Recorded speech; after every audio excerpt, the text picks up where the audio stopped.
చెప్పిన మాట ఏంటంటే, దుఃఖపడు వారు ధన్యులు, వారు ఓదార్చబడతారు.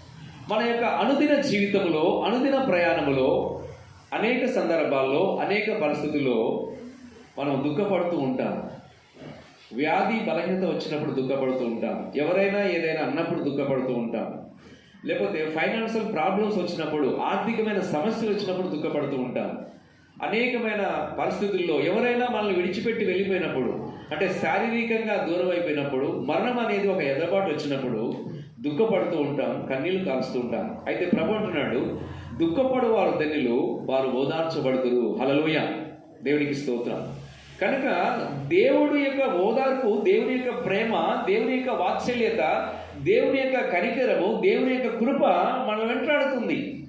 నువ్వు దుఃఖపడుతున్నప్పుడు, బాధపడుతున్నప్పుడు యేసుక్రీస్తు ప్రభువారు ఆయన నిన్ను చూస్తూ ఉన్నాడు. నువ్వు దేవుని సన్నిధిలో ప్రార్థన చేసినట్లయితే నీ దుఃఖము, నీ నిట్టూర్పును తీసివేసి సంతోషాన్ని, సమాధానాన్ని ప్రవహిస్తున్నాడు.